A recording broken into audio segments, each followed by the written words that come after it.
Praise the Lord. परमेश्वर आपको बहुत आशीष करे। प्यारे भाई और बहनों, जब हम यूसुफ के जीवन को देखते हैं पुराने नियम में, तो वहाँ पे आपको क्या देखने को मिलता है? हम देखते हैं कि एक लड़का जो बहुत कम उम्र में उसको बेच दिया जाता है, उसको बेचने वाले उसके अपने लोग हैं। वो अपने माता पिता से दूर हो जाता है, अपने भाई बहनों से दूर हो जाता है और एक नई जगह में आता है जहाँ कोई भी नहीं है उसके साथ, कोई अपना नहीं है, किसी को वो जानता नहीं है और वहाँ एक दास के रूप में जीवन गुजारने लग जाता है और वो पूरी तरह से अकेला हो जाता है। लेकिन उसके मन में उसको पूरी तरह से ये विश्वास था कि कहीं ना कहीं यहोवा परमेश्वर उसके लिए काम कर रहा है।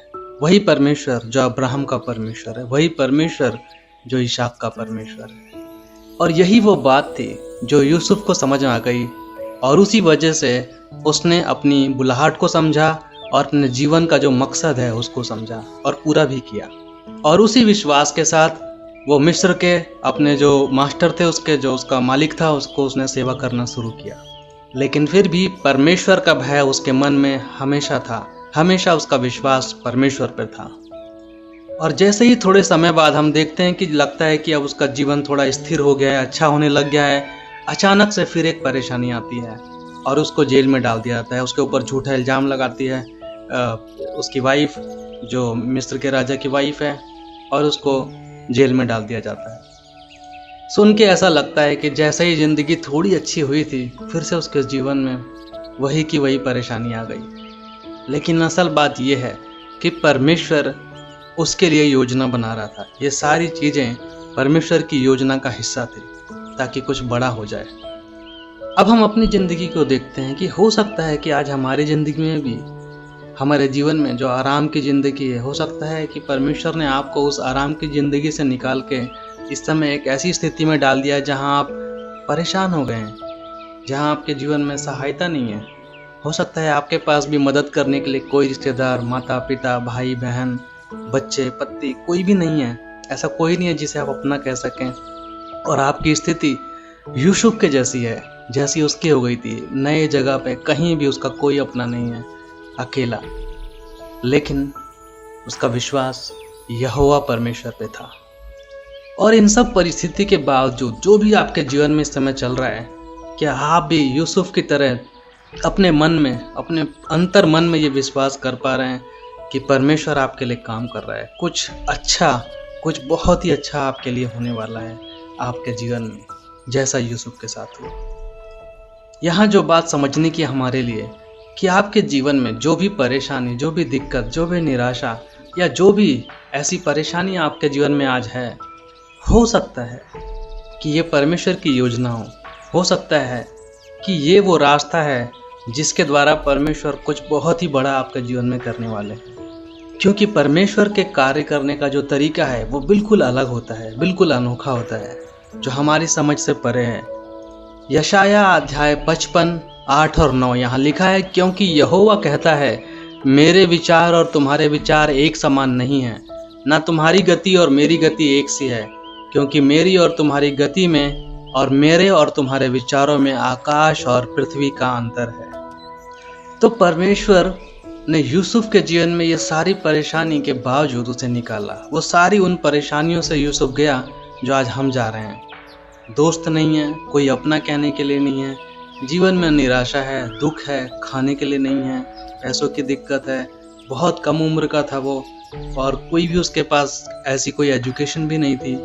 लेकिन वहाँ गया, जैसे मेहनत करके थोड़ी ज़िंदगी अच्छी हुई, फिर से एक और परेशानी आ गई। लगता नहीं कि आपकी अपनी ज़िंदगी ऐसी है।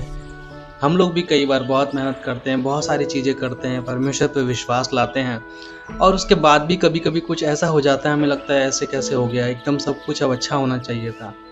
लेकिन यूसुफ के साथ भी वही हुआ। लेकिन वो एक बड़ी योजना का हिस्सा था जो परमेश्वर ने उसके जीवन में डाला था। सब कुछ परमेश्वर की योजना का ही हिस्सा है, चाहे जो कुछ भी है। हमें सिर्फ परमेश्वर पे विश्वास करना है, विश्वास करना है उसकी योजनाओं पे, विश्वास करना है पूरे रीति से कि वो है और सब कुछ में वो ही हमारे लिए अच्छा रास्ता निकालेगा। चाहे 1000 रास्ते बंद हो जाए, लेकिन यहोवा परमेश्वर इतना सामर्थ्य और शक्तिशाली है कि वो आपके लिए और 1000 दरवाजे खोलेगा, क्योंकि वो अपने लोगों की सुधि लेता है। मसीह जीवन में कभी भी ये वादा नहीं किया जाता कि आपकी ज़िंदगी एकदम फूलों की तरह होगी, हमेशा आकाश से आपके ऊपर बारिश होगी। मसीह जीवन में परेशानी आती है, ये उसका हिस्सा है, लेकिन परमेश्वर ये वादा ज़रूर करता है कि उन सब परेशानी में आपके साथ साथ वो रहेगा, आपको सहायता करेगा और आपको निकालेगा, क्योंकि ये सब उसकी योजना का हिस्सा है, जहाँ वो हमें सिखाता है, समझाता है और हमें विश्वास में मजबूत बनाता है, साथ ही साथ दूसरों के लिए, आने वाले मसीह लोगों के लिए और साथ में वो लोग जो आपके जैसे ज़िंदगी में परेशान हैं, उनको सामर्थ्य और हिम्मत मिलती है आपको देखकर कि उनके साथ अगर परमेश्वर वो चमत्कार कर रहा है तो मेरे साथ भी कर सकता है। तो याद रखिए, परमेश्वर आप पर पूरी तरह से उसकी नज़र रहती है, आप पर पूरा उसको भरोसा है, जितना आपको उस पर है उससे ज़्यादा उसको आप पर है। इसीलिए वो आपको इन सारी परेशानी, इन सारी दिक्कतों के बावजूद आपको बचाता नहीं, लेकिन आपको महिमा के उस सिंहासन की तरफ लेके जाता है, जहां आपको भी वो इस्तेमाल करता है और आप भी एक संत की तरह बन जाते हैं। आइए उसी महिमाकारी और दयाकारी और चमत्कारी परमेश्वर से प्रार्थना में आगे बढ़ते हैं।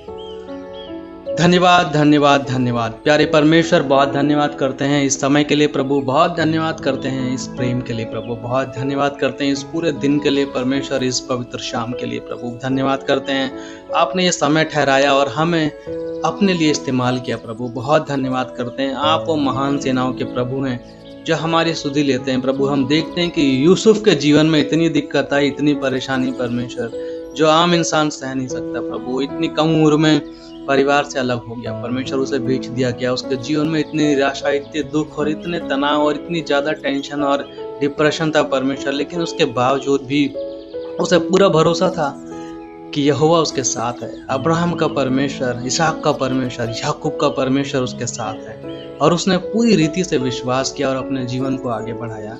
परमेश्वर देखते हैं कितना ही उतार चढ़ाव उसके जीवन में आए, उसकी ज़िंदगी आसान नहीं थी, अच्छी होती फिर खराब हो जाती, फिर अच्छी होती फिर खराब हो जाती, लेकिन वो सब जब हम देखते हैं, उस कहानी को पढ़ते हैं तो लगता है ये परमेश्वर की योजना थी, क्योंकि उसी के द्वारा हम देखते हैं प्रभु कि आपने मिस्र के लोगों को भी बचाया आने वाले उस अकाल से, आने वाले उस मुसीबत से, 7 सालों की परेशानी में, साथ ही साथ उसके माता पिता को बचाया, साथ में उसके भाइयों को जिन्होंने उसे बेच दिया था उनको भी समझाया, उनको भी सिखाया और उनको भी बचाया।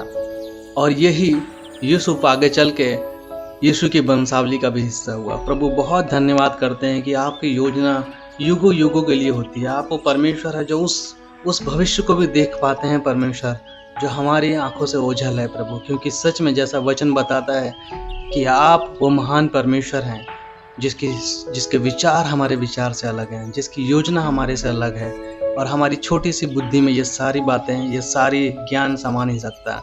इसलिए हमें आपकी ज़रूरत है परमेश्वर। इस समय आपके सम्मुख आते हैं, आपसे प्रार्थना करते हैं, प्लीज़ प्रभु इस समय मदद कीजिए, क्षमा कीजिए हमारे पापों को, क्षमा कीजिए हमारे जीवन में जब हम अविश्वासी हो जाते हैं, जब विश्वास नहीं कर पाते, जब हम परमेश्वर सांसारिक हो जाते हैं। मदद कीजिए इस समय कि हम पूरी रीति से आप पर विश्वास कर सकें, यूसुफ की तरह परमेश्वर, जो आपका जन था, जिसे आपने संभाला परमेश्वर। मदद कीजिए कि हम भी आप पर विश्वास कर सकें, भरोसा कर सकें परमेश्वर, उसी यूसुफ की तरह, और उसी विश्वास से आगे बढ़ सकें। इस समय प्रार्थना करना चाहता हूँ प्रभु, क्योंकि आपकी योजना महान है। आप वो परमेश्वर है जो हमारे भविष्य को देख सकते हैं और हमारे लिए सबसे बेहतर अगर कोई कर सकता है तो वो सिर्फ और सिर्फ आप हैं परमेश्वर। प्रार्थना करता हूँ, मदद कीजिए जो भी मेरा भाई बहन इस समय मसीह में इस प्रार्थना को सुन रहा है, मदद कीजिए परमेश्वर उसके जीवन में, उसके जीवन से परमेश्वर हर तरह की आर्थिक जो परेशानी है, पैसों की दिक्कत है, जो भी कर्जों की समस्या है, वो आज यीशु के नाम से खत्म हो सके। प्रभु आशीष कीजिए, मदद कीजिए उनके जीवन में, वो देख सकें उस चमत्कार को जो आपने किया परमेश्वर लोगों के जीवन में, वो देख सकें अपने जीवन में उस चमत्कार को परमेश्वर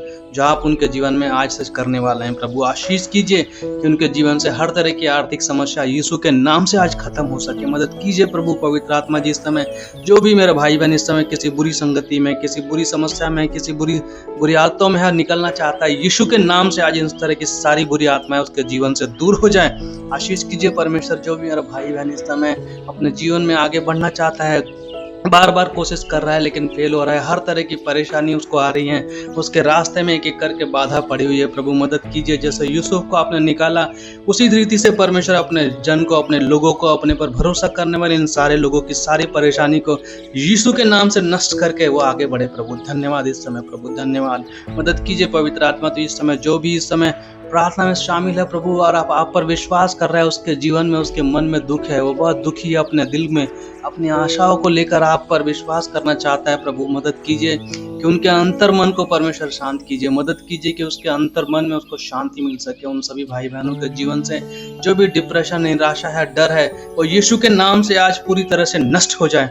मदद कीजिए परमेश्वर इस समय, जो भी मेरा भाई बहन इस समय प्रभु किसी भी चंगाई की जरूरत है उसके जीवन में, मदद कीजिए कि उसके जीवन से हर तरह के रोग, हर तरह की बीमारी, हर तरह के जीवाणु, विषाणु, दुख, दर्द यीशु के नाम से चंगे हो जाए परमेश्वर, सब दूर हो जाए वो सारी परेशानियां, उसका शरीर पूरा निरोगी हो जाए परमेश्वर। आशीष कीजिए इस समय, जो भी इस समय आपकी तरफ देख रहा है, आपकी तरफ उम्मीद लगाए, उसके परिवार में, उसके लोगों में, उसके आसपास की सब जगह परमेश्वर उसको उन्नति की तरफ बढ़ाइए। यीशु के नाम से सारे लोग परमेश्वर उसको उन्नति की तरफ मदद करें। मदद कीजिए कि हर एक व्यक्ति उसके फेवर में काम करे, सारी योजनाएं मिलकर उसके जीवन में तरक्की और आशीष लेकर आए प्रभु। होने दीजिए कि हर व्यक्ति उसके खिलाफ ना जाके बल्कि उसके ही साथ उसको सहयोग करे प्रभु, क्या ताकि आपकी महिमा हम देख सकें, क्योंकि सारी योजनाओं में आप ही वो प्रभु हैं जो शामिल हैं प्रभु। होने दीजिए कि चमत्कार आज उन लोगों के जीवन में आ सके विश्वास के द्वारा प्रभु। धन्यवाद कि आपने इस प्रार्थना को सुना, धन्यवाद परमेश्वर कि आप इस समय हैं और हमें मदद कर रहे हैं प्रभु। बहुत धन्यवाद करते हैं सबके साथ रहने के लिए, धन्यवाद करते हैं प्रभु आपके